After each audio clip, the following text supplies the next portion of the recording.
You only need one? Yeah, it's only this arm. Oh, gotcha. Yeah, man.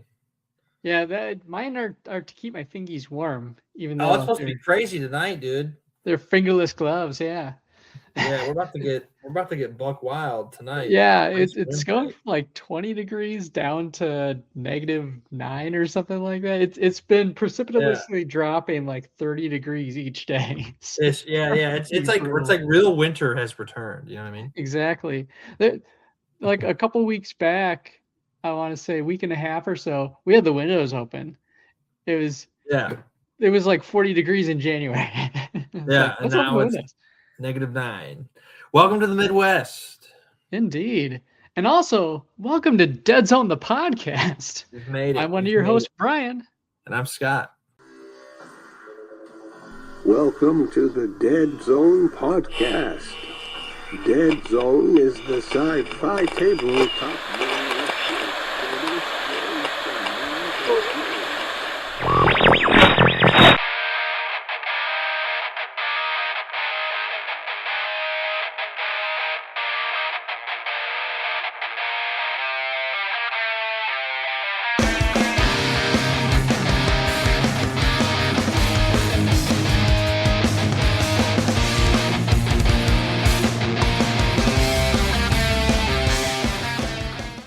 Woo!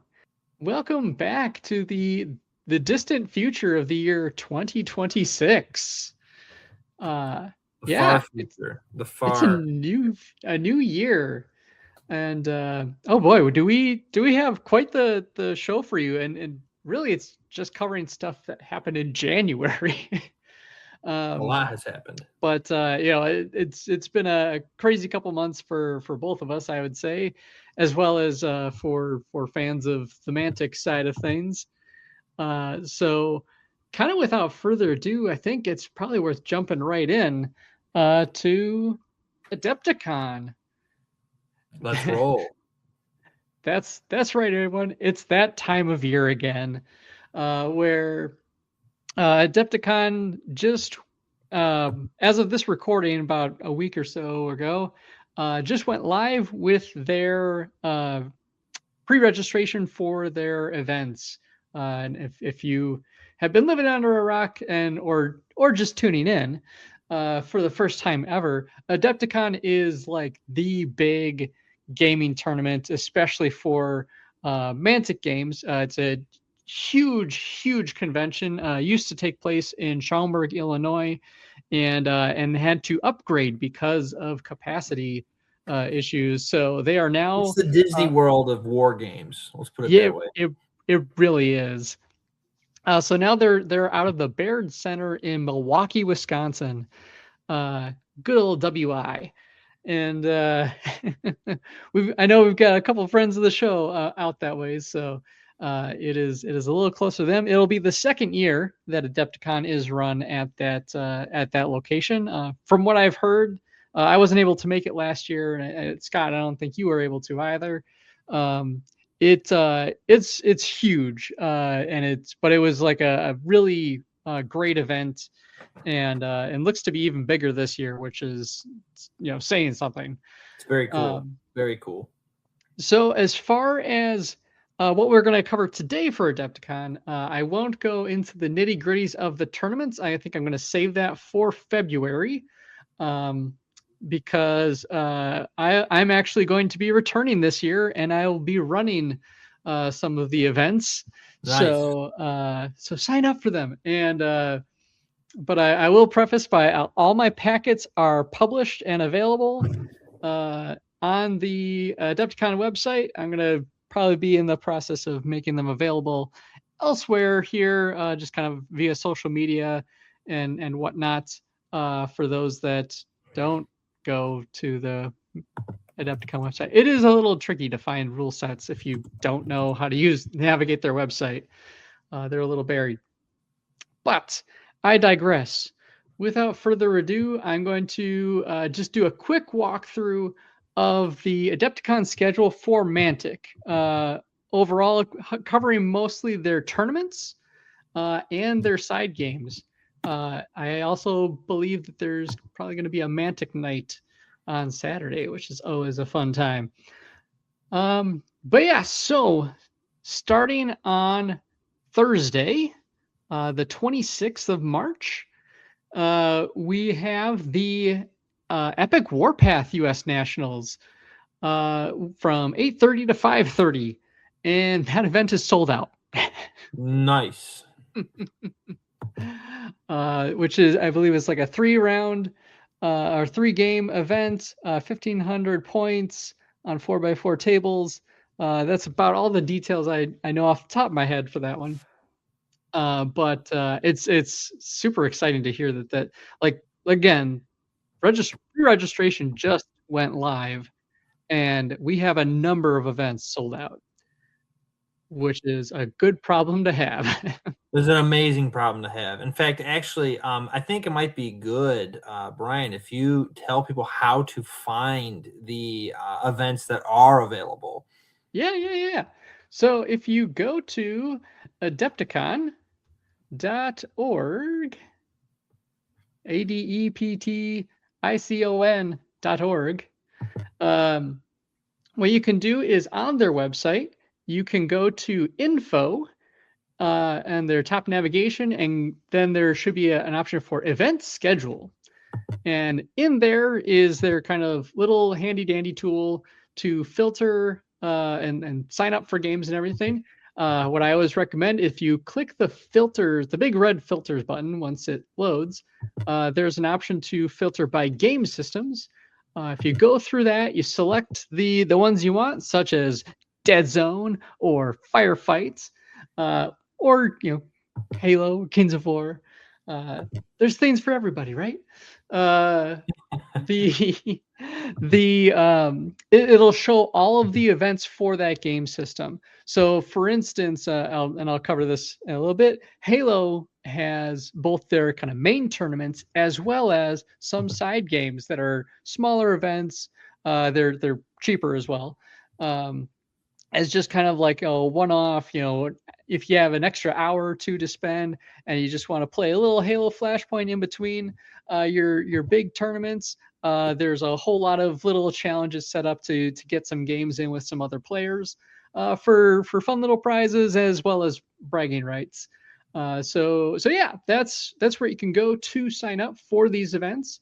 I will also state at the top of the bill here, if the event is sold out, there should be an option to sign up for a waiting list.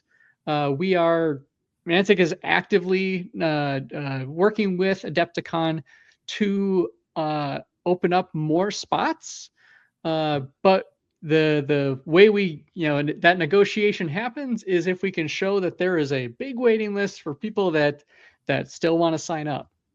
So even if it says sold out and you want to go to that event, please sign up for the waiting list, and that way, if anyone drops or if we do are able to open up for more seats, that will be made available to the waiting list folks first. Or just go and check it out. Or just go and check it out. Still a valid option. You can still swing on by, and say hi. Bite. Yeah. But yeah, so they might then. So Epic Warpath is on Thursday from 8:30 to 5:30. There's also a Kings of War Champions tournament from 12 to 6 that day. So that's a fun new game. I forget if they did a tournament last year, or I'm trying to remember when the game launched. If it's even I feel like it made it to it, like they launched it at Adepticon last year. Like yeah, that's when it showed up. Yeah, so that one's probably a pretty new tournament. And if you enjoy that game and that scale of Kings of War, I think it's a going to these events is always a fun time. Oh yeah. All right. So moving forward, again, these are kind of the main tournaments I'm highlighting. Friday, the 27th, we start off with Firefight Annihilation. That's right. We're doing a full Firefight Annihilation tournament from 9 to 6. This is actually one of the events I'm running, and is looking to be a really fun time. And yeah, so if you're unfamiliar, Firefight Annihilation is the big mechanized focused version of firefights, where your vehicles and your big uh, critters and whatnot unlock your troop units. So it's a really fun mode of the game. I'm really looking forward to seeing all the tanks and flyers and all sorts of cool stuff hit the table. I think it's going to be really, really cool. Um, Additionally, alongside that is the Halo Flashpoint Nationals. From 9 to 6, that event is also sold out. Halo seems to always sell out. It's pretty popular. I'm not gonna lie, and the game is pretty fun too. So, if you can't make it into the Halo Nationals, but you still want your Mantic sci-fi kick in, feel free to sign up for Firefight Annihilation. We won't bite. Um, and then on the fantasy side of things, also on Friday, you have the Kings of War pairing tournament, which is a unique style of event where you like come with a small list. And I believe if I read the rules for that correctly, I think they pair you up at the event, so you don't have to come with a team. Is that they will find a team for you? Let me make sure I'm speaking true. That's fun. That sounds like a Yeah. good time. Every participant will create their own small Kings of War army, randomly assigned a teammate game 1, and after that, scores are reported, and you get another random teammate for game 2, and so on and so forth. So that's kind of fun. A different kind of event, and but if you enjoy Kings of War, I think it's a great way to meet other players. And again, as Scott and I will often say, it's always a good thing to ask your opponent where they're from in case you literally live down the street from one another. It's a good thing. It's a good habit to practice. It's a good thing. Also, on Friday, we're kind of rounding out the main tournaments, is the Armada tournament, the Blood in the Water. It is from 10 to 6:30. And yeah, so that is a jam-packed Friday. I love it. So moving on from there, Saturday the 28th, we have the Firefight US Nationals from 8:30 to 6:30. Halo, that's another one that I'm going to be running. And, yeah, I was about to ask. I was like, are you running that one too? I am also running that one. I will say, thankfully, I don't have any back-to-back events this time around. That's good. Because those are brutal. You got to rest up, man. Mm-hmm. Fighting alongside our Firefight National events is the Halo Teams tournament, which is from 9 to 6. I think that one only had a couple of spots left when I checked today, like in the single digit spots left. So sign up for that one quick if you can. And then obviously, Big Saturday means the Clash of Kings U.S. Nationals for the Kings of War from 8 to 6, day 1, because that is a 2-day tournament.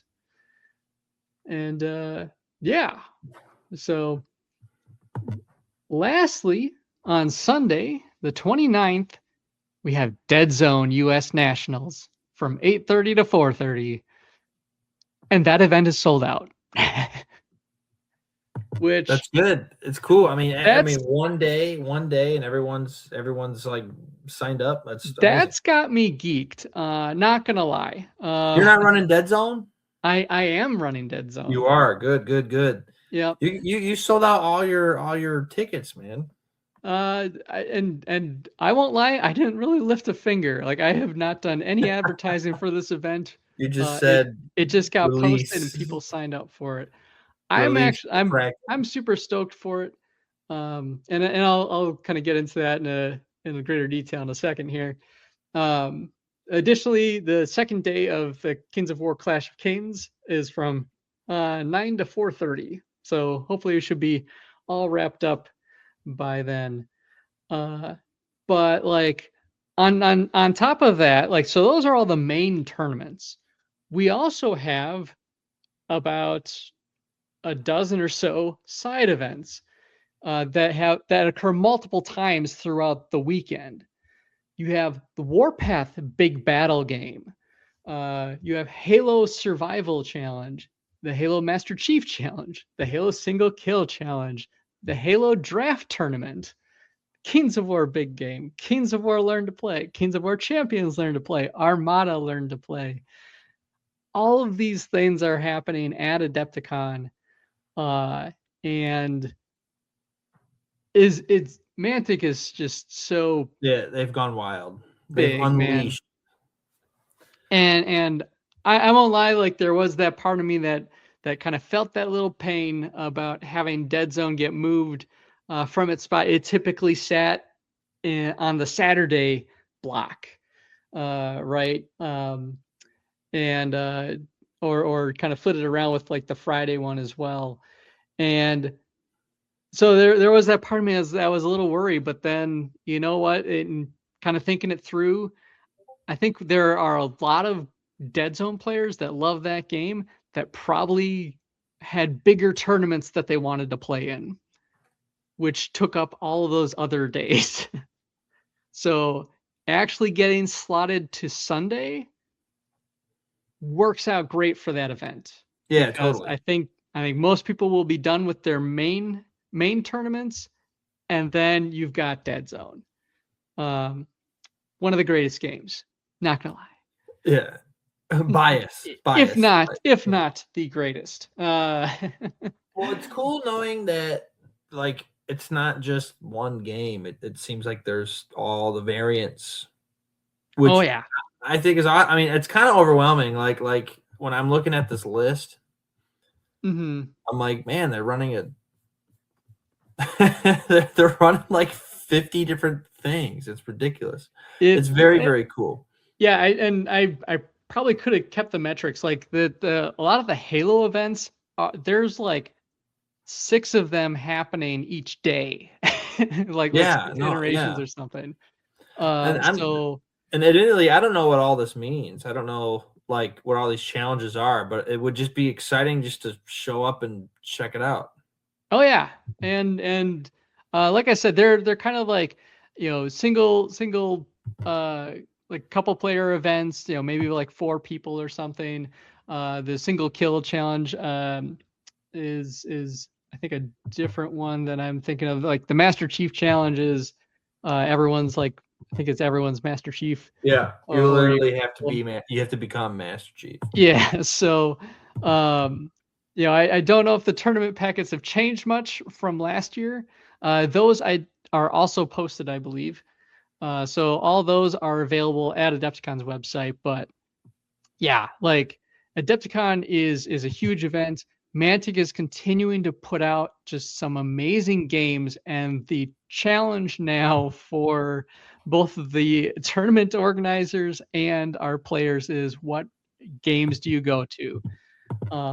You are unfortunately, like, we've hit that level where you kind of have to decide which one you kind of like more.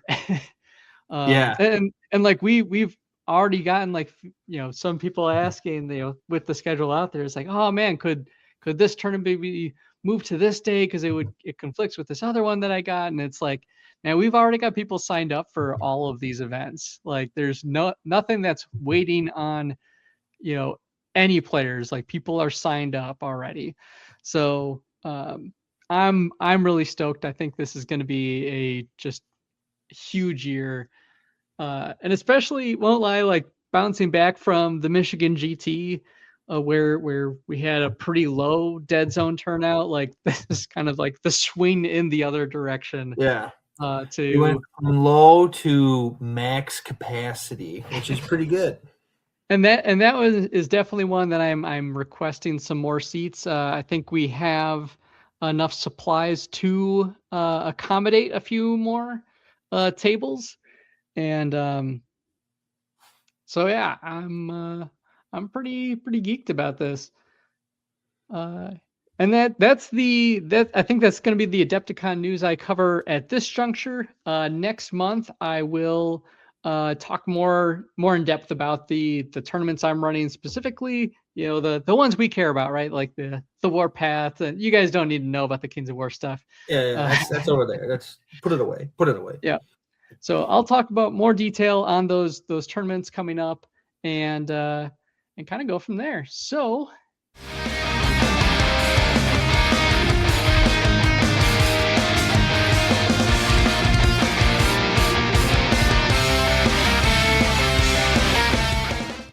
with that, another big announcement that has come out recently is that there's going to be a pricing update to the companion app / Mantic Vault. Now, I saw that. Yeah, at the time of this recording, I'm just going to preface this. I know it's been kind of controversial, at least right now, about the price hikes and stuff like that. I'm just gonna kind of go through what the announcement is. And I admittedly haven't engaged much with it. I just kind of saw that there was a lot of voices, a lot of chatter around this update, and a little bit of confusion, to be honest. So I'm confident Mantic is working through that right now to better communicate out what the change is. But in short, this is kind of from the email announcement that they released, is that coming in April 1st, they're going to be updating the pricing structure and organization of kind of their digital offering. They've got the companion app, which houses army lists, rules, and things like that, for multiple games, as well as the Mantic Vault, which is where they have their digital offerings, where they're posting STLs. We've often talked on the show about the Mantic Vault and the value you've gotten out of that over the. If you're into 3D printing, it's a must. Even if you don't play Mantic games, to be honest. Just to have them.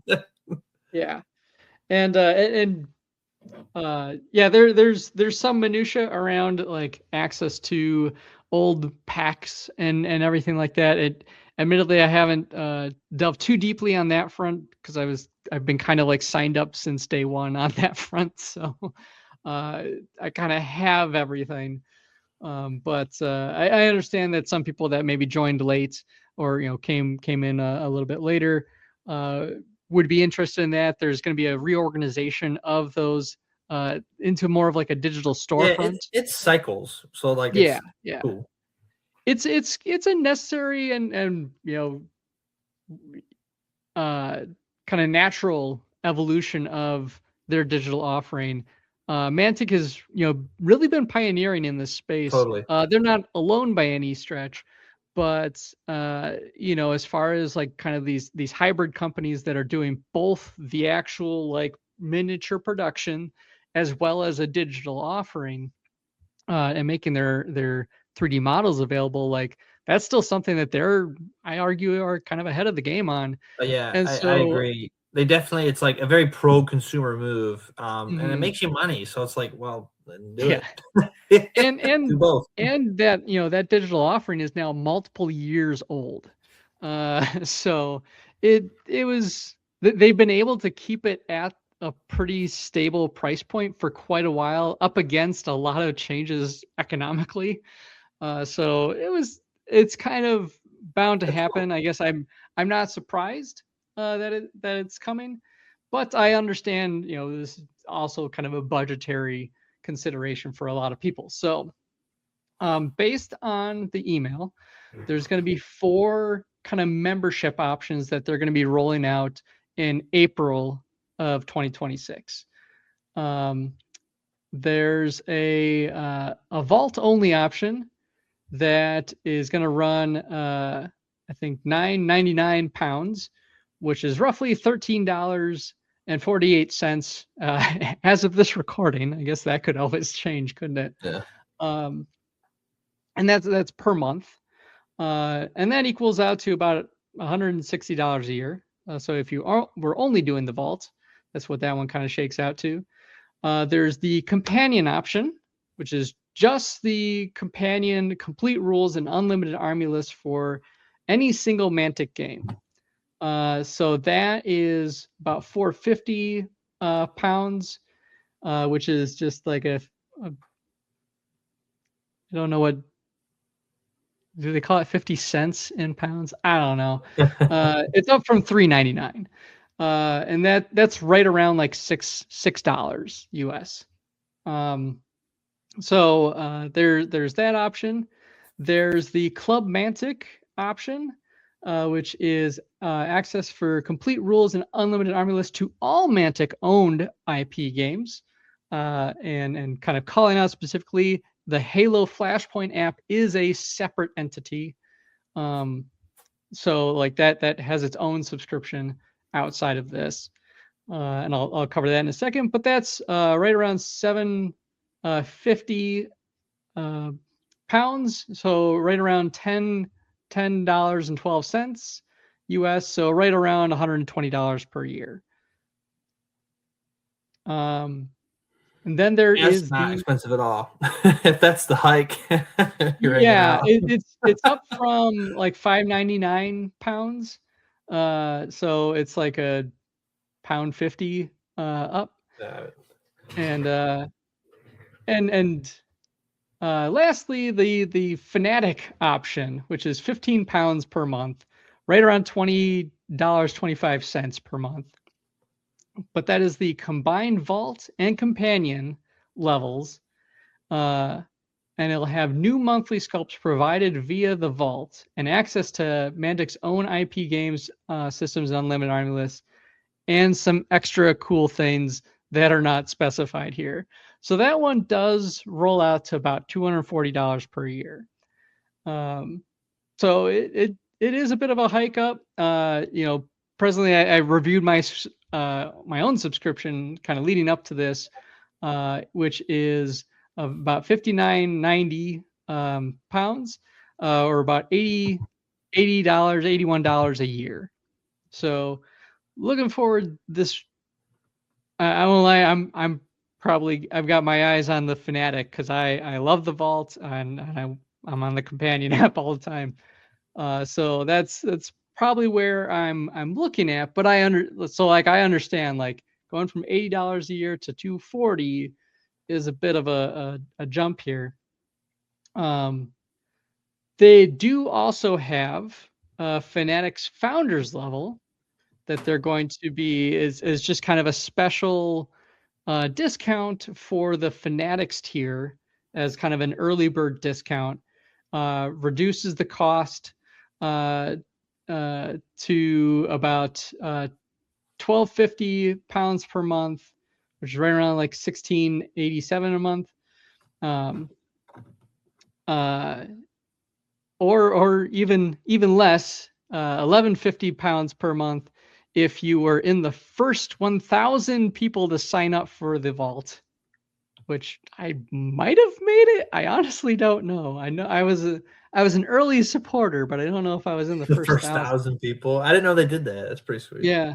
And so like that would be made available to anyone that has signed up before March 31st, 2026. So the early bird special does kind of retroactively apply to anyone signed up before these price changes come in, with the added one of if you were in the first 1,000, you get a little extra off the top there.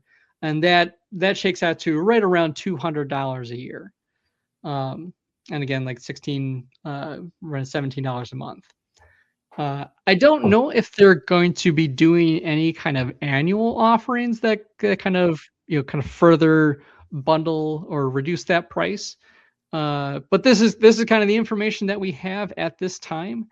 And like some other benefits of this is there's a for vaulting, Fanatics and founders would get a 20% digital store discount on everything that they sell on the Mantic digital website. This includes products never made available in the monthly packs and rules or PDFs.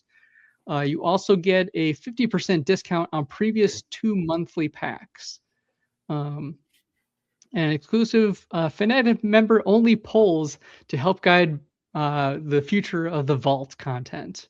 All right, guys. So we got to get everybody signed up for the Fanatics, and we got to say we want Rebs and we want Dreadball. We just gotta spam the system. We gotta hack the Gibson. Just roll with it. And then there's some additional discounts that might be available kind of in an ad hoc capacity off of the Mantic game store itself. And with special sales and deals of the month. Other things is that 2 times yearly exclusive reward models after 12 months of continuous membership, either both models free as STLs, or they can be taken as resin models, and you'll just pay the shipping. So that's pretty neat. That's cool. And then Club Mantic, as far as kind of the extra benefits of that, you do get a 10% digital store discount on STLs and PDF rules as they are added. And any choice of an annual exclusive model made available after 12 months of continuous membership. So, and then you can have you can access the second choice model at a discount as well. So that's quite a mouthful. Not gonna lie. But I mean, to me, it's not too crazy. I mean, like, it's just the nature of how things are. Like, price hikes are just going to happen, like, in this space. And I mean, I don't know, if you're upset about $200 a year, then don't buy it. That's the way I like. All right, then just write it down on a piece of pad, and you'll be fine. You know what I mean? Like, I feel like it's a nice value add that they offer. You know what I mean? I do think it's a good value add. I think it also kind of speaks to, like, again, we've often talked about the value we've gotten out of the Mantic Vault for the price point we're paying for is just like practically theft. Like, it's a very good offering, guys. Yeah, it works really well. I've never had any issues with it, and I mean, like, $200 a year. I mean, so if this just kind of lines it back up to, like, kind of current market value, you might say, it does just become a financial decision. But I don't see this as like a price gouging kind of thing. No, not at all. Yeah, not my perspective. No. I think it's just the reality of, if they're investing more in their digital space, right, it means that you kind of have to. I feel like we have a unique perspective on this. You make software, and I sell software, so I feel like what. Yeah, we do kind of both have that. I get how it works. You got to pay for it, and so it would be better that they raise the price than remove the feature. You know what I mean? So like, yeah, and plus, I mean, $200 a year. I mean, that would be like, I don't know, going out to eat a couple times a month. And again, still a really strong value there. So I know it has also been kind of a common criticism, like, truth be told, of Mantic putting their list builder kind of behind a paywall. I'm curious to see if that will change a bit over time. Like, it actually is available in a free capacity if you sign up. Yeah, and the free capacity works fine too, to be honest. Yeah, it does work, but I know there's some people that just don't want to do that. So obviously the pen and paper option, I guess, is out there, but we'll see if this space continues to evolve. Like, if they, I could easily see it, and I can't guarantee that this would be the case, but I could see it where if the market kind of shows that the rest of these other digital offerings and digital packs and stuff like that generate the revenue that they need, that's where you can start paring back and making other things kind of at the lower end of that spectrum free, right? Like, that's where it's just like, oh, I'm just gonna, now we make it, you can do unlimited lists free. 1000%, right? So that's kind of the natural evolution of digital software. So I could see that happening over time, especially as a reflection if these price changes go well and continues to bring revenue, positive revenue to the company. I could see them really investing in that even further, to the extent of making some of those other changes that people would like to see. Yeah, and like my thing is, I'm all about just paying for products that I use. I mean, there's not that should be the norm, because if you're not paying for the product, then you are the product. Yeah. So it's like, then just support the companies you like, and then if you can't swing it, then yeah, I mean, you can always go back to the Stone Age. It's totally fine. There's That is the no thing with problem this being a monthly subscription. Like, you could just turn it off Yeah, when and you're just not like, using I'm it. not gonna do that. Like, and when I'm playing the game, like when we were playing Deadzone, Warpath, or Firefight, like regularly, yeah, it's worth $18, whatever it is. Yeah, it's just, let's do it. It's cooler than just sitting down for an hour before you play to set things up. You can just press the button, and then okay, I did the same idea. So to me, I've never. I don't think Mantic ever has to apologize for a reasonable price hike like that. Like, I mean, yeah. To me, it's just like, oh, development costs, sorry, and that's it. And then if you like it, you buy. Yep. In fact, this is a rally cry, like you said. Everyone should go and support because the money going there will actually further your fun. So, yep. Big fan of that. But obviously, as I said, mileage may vary. People have strong opinions on this already. So I guess I only asked, keep it civil, and that ultimately do what you're able to do and would like to support. Yeah. So with that, I think it's time to move on to the hobby table section of the show. Woohoo!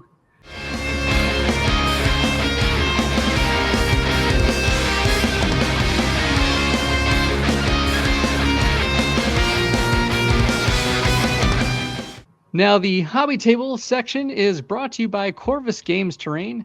They are a continued sponsor and good friends of the Deadzone, the podcast.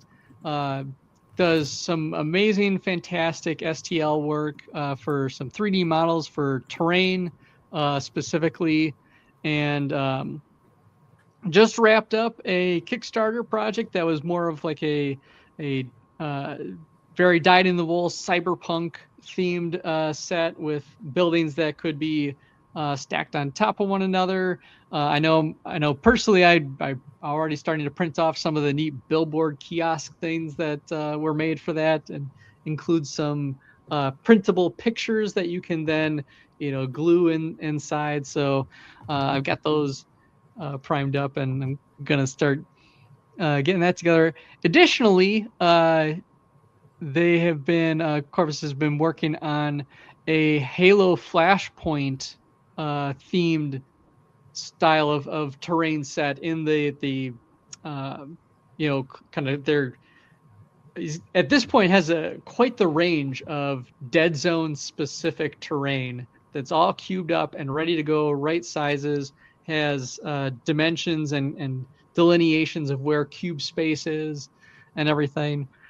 So if you have not ever gone to Corvus Games Terrain, definitely check them out, and you can use our coupon code of Deadzone DZ Podcast 15. That's 15 for a little discount on your order.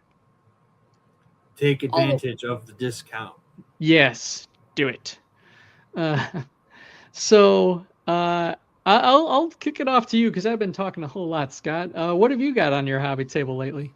Well, so in the last month I moved, and I'm in my new basement. It's a lot smaller than the last one, and there's one big issue. The issue is there's only one plug, and it's on the other side of the room, so I can't get lighting over here yet until I figure that out, which shouldn't be hard to do. I just got to go do it. So I haven't been painting because I can't see. However, I actually did build. It was very easy. The Mind Screech you gave me. So I did do that. I haven't glued it. I got to prime it still, but Yeah. it's such a cool model, man. It is so legit. And besides that, I just been writing a lot. So a lot of hobby in the form of writing, writing for war games and all that. So yeah, that's about it. Oh, very cool. It's often kind of an I don't know if I'd say underappreciated, but it's kind of right in there of that writing is part of like our hobby, right? Like Yeah, you gotta write scenarios. the storytelling combined with rules setting, because I know you've got your game, which seems to be doing pretty well. I'm very happy to hear for you. Sponsored by warriorpoetgames.com. Yeah. there's a little plug, and you'll see in the show notes if you'd like to check out Scott's war game. And yeah, it's a really fun time to be stuck inside when it's cold and you can't go out and prime things.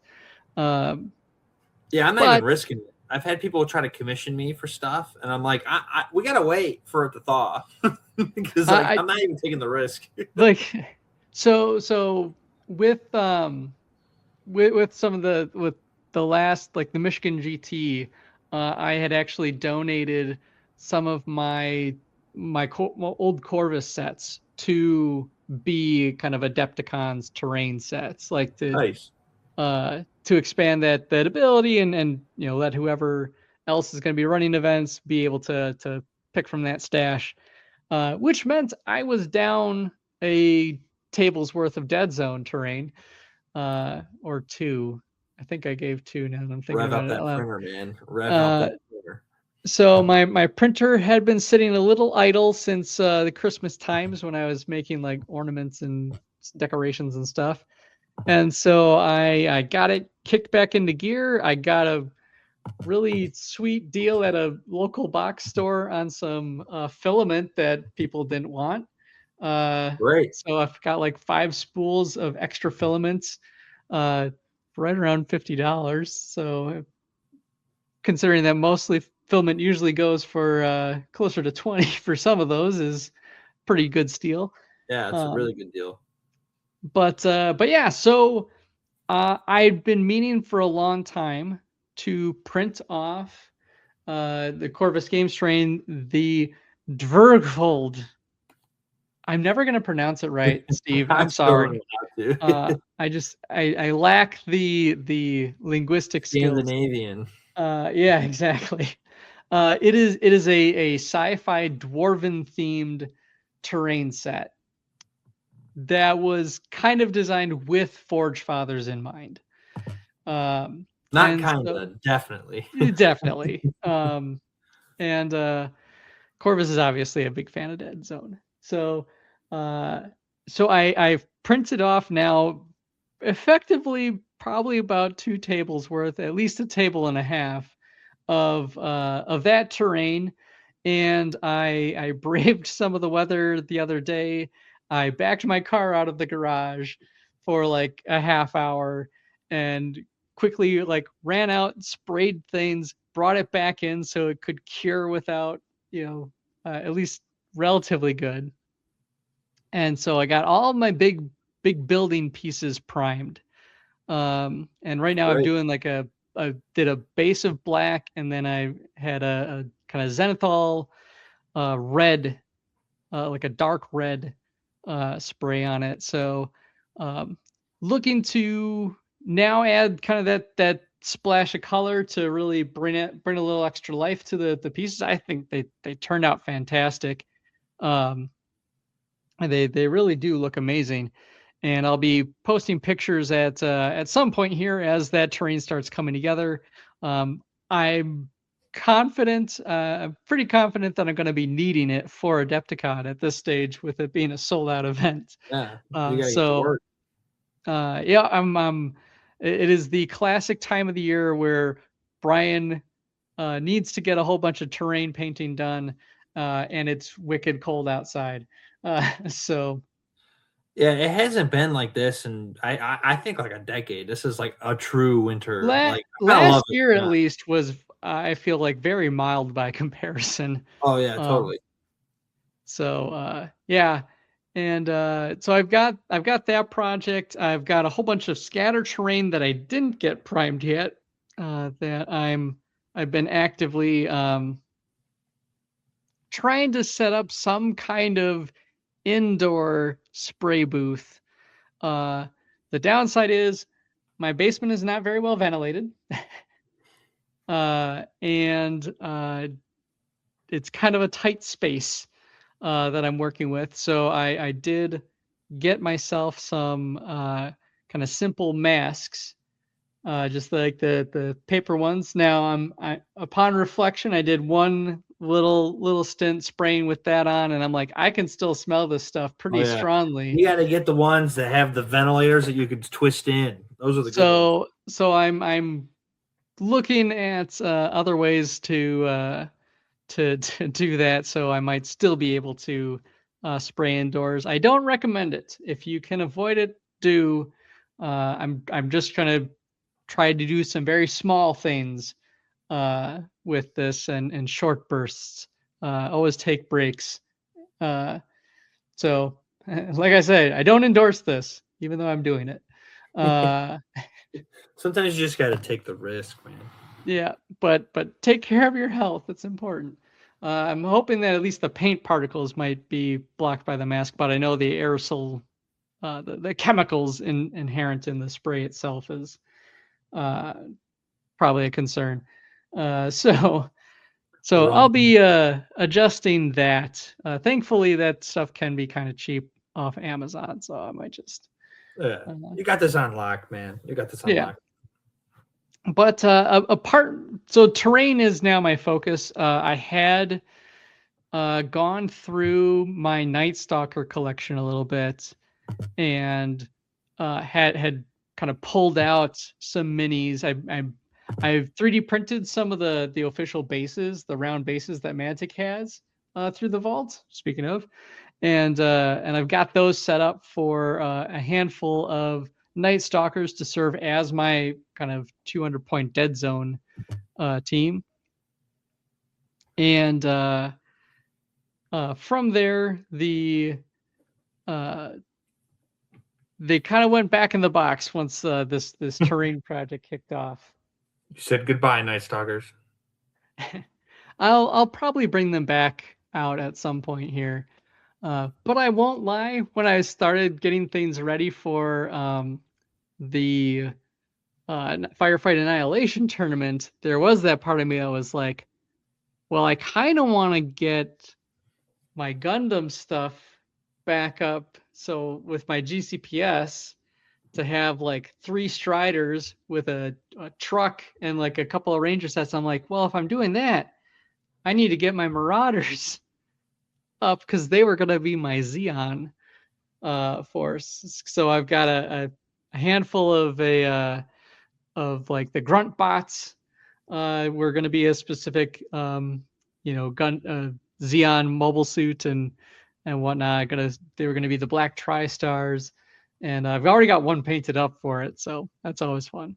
But I digress. Those are projects that are unfortunately going to be on the shelf until this terrain is cleared. But I am kind of torn between doing Night Stalkers versus doing Marauders, because I only have a handful of Marauders. I don't have any Night Stalkers painted up though. So, and I do like them as a. They're very cool, a faction. And they're also very powerful. So yes. So as always, I've got far too many projects going on. Yeah, so you've been busy, man. Including like some writing projects that have really been scratching my brain, and it just so happens that the Protomen have released the Act 3 album of their rock opera retelling, and so I'm like all pumped for rebellious intent.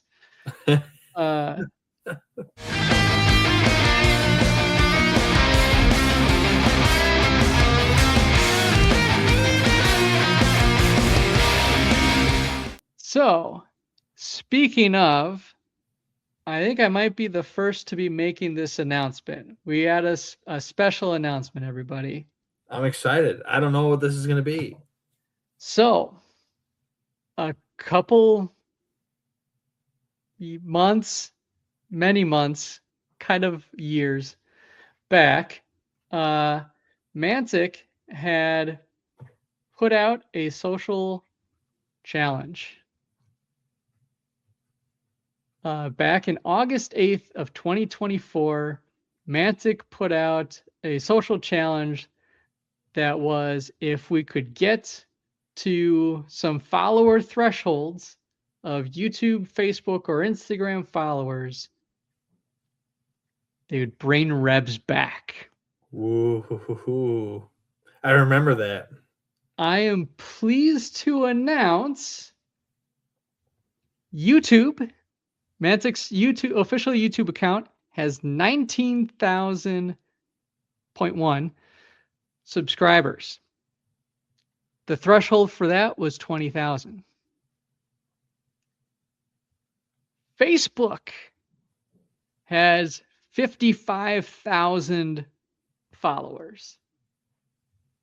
Instagram, 20.2 thousand.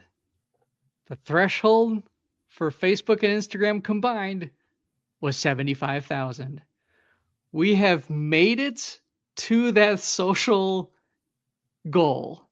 We've done it. We've done it. We've rallied. Woo! Go Rebs! I didn't realize that it was like a continuous thing. Kind of like they never put a limit on it by any means. There, they'll do it. Yep. So a part of this was to help bring an influx of people to the Mantic fold, and it took us a little while, but I'm happy to announce here on the podcast, and I'll be posting probably a little special announcement when I get once the episode airs, to kind of commemorate, celebrate, and to go to Mantic and say, hey, you guys said we hit this, bring Rebs back. So I will say that is an awesome achievement, Mantic. Very cool. Like that is a major milestone. I love that you guys tied that to a celebration of the rebel groups out there, bringing home those followers, bringing people over to Mantic, and really hope that we get to see some new Reb stuff in the near future. Now it was kind of vague as far as like when the delivery on any of that would happen. It was more of a, if we hit this threshold, we'll look into it. But it speaks to that Mantic is certainly gaining in popularity. And everyone's looking for alternatives, man, and they're tried and true at this point. So yep. And so Mantic, it's time. Bring the Rebs home. Bring the Rebs home. And I think that's a great place to end the episode. So thanks everyone for listening. Please give us a like, subscribe, follow us on all them social medias, just like you did for Mantic. And it all helps the cause. And stay warm. Stay warm. Definitely stay warm. Bundle up. Walk safely out there. Drive safely out there. Or don't walk at all. Stay in bed. There you go. And keep painting. Hobby time. We're all locked inside. Hobby time. Yeah, it's time. Yeah. All right. Take care, everybody.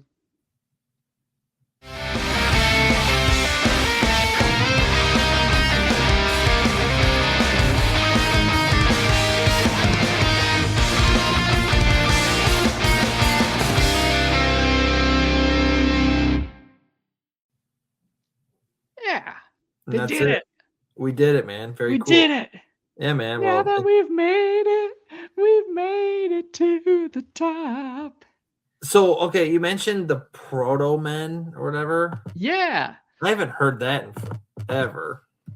Yeah. So the the intrepid listeners that are still here, Bryan is about to talk about the Protomen, a rock opera band out of Nashville, Tennessee, that is doing a dramatic retelling of Mega Man. Yeah, I was to say, I remember this act. That's such a random memory that's in the back of my head. That is crazy. I didn't realize they made It this has been comeback. like 20 years coming Yeah, I'm from like, album 1 to when you this. said that, I was like, wait a minute. I've listened to that album. And I gotta say, like, the first album is like fun, like punk rocky kind of vibes. The second act 2, the second album there, is a very like Bruce Springsteen-esque tale, and of, you know, the first one's about Mega Man fighting Dr. Wily and confronting Proto Man, his brother. I always love these themes. Yeah. These are so cool. That second one, Act 2, the Father of Death, was the story of how Dr. Light and Dr. Wily kind of came up in the world, and how Wily gained power while Dr. Light was cast aside by society, but still fueled with rebellious intent.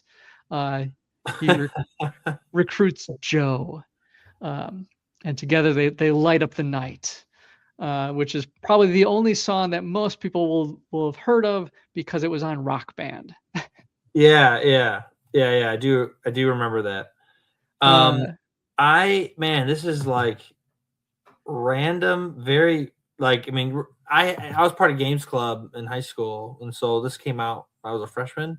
And I just remember my buddy was really into it, and when you mentioned that, I was like, I don't think I've heard that in like 20 years. Yeah, and then I'm like, oh my gosh, that's actually like a random, like it was back there in the repository. I was like, oh, I have to pull that out. Like, I know what you're talking about. That's amazing. That's fun. That's super fun. I always kick myself because I missed my opportunity to see them live when they were at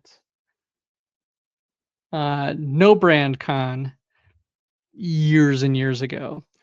And like I knew nothing about the band. And I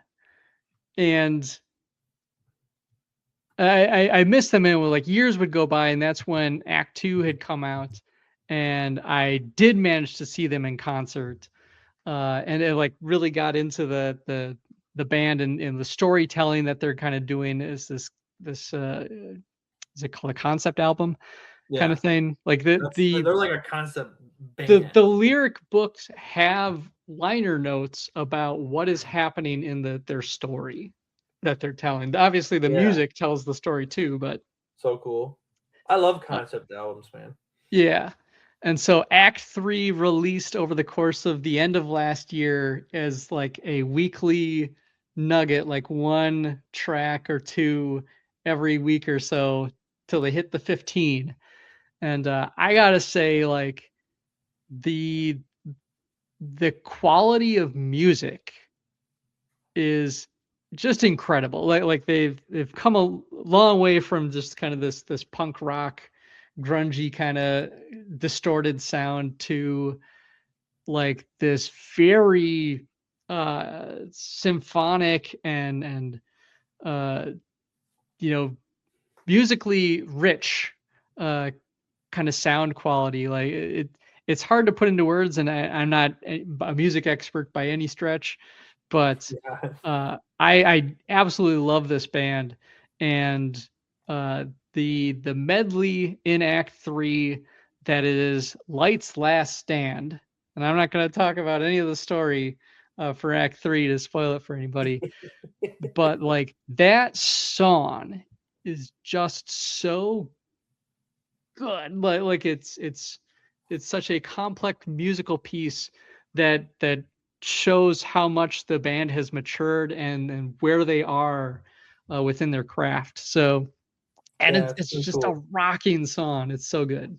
Yeah, and I'm kind of you know, especially like I would say, 10 years ago, big metalhead. So like there's all these awesome like metal concept albums out there. You can get like anywhere from like Tolkien to Yeah. random stuff like that. And like the Protomen are definitely in that vein where it's Mhm. like, They let's just also get had something out there and make music out of it. And like you wouldn't expect Mega Man to be like that, but they made Mhm. it work. Mhm. That's And cool. it's obviously like their own take on the Mega Man mythos and lore and everything, which is still very fun, and it's Yeah.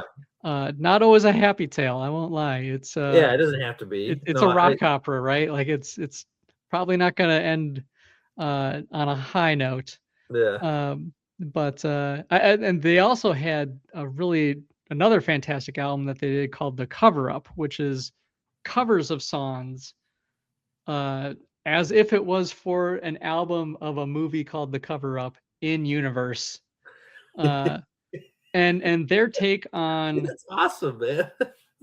they did Because the Night, they did No Easy Way Out, uh, um, what was the on Silent Running on I think that's what it's called. Uh, and I Still Believe, where they even partnered with the saxophone guy from the Lost Boys. His name's like Tom Mocello or something like that. Sweet. And yeah, that's probably enough gushing about the Protomen for No, that's me. cool. That Definitely go was just check a out album random. 3 or Act It's 3. just like you made me feel like I was 14 again. Like it's awesome. I was like, sweet. Like I haven't heard of that in forever. So Mm-hmm. yeah, gave me good memories. But All all right. right. Well, I guess we'll wrap up. But hey, for real, let us game soon. Soon. Yes. Yes. Oh,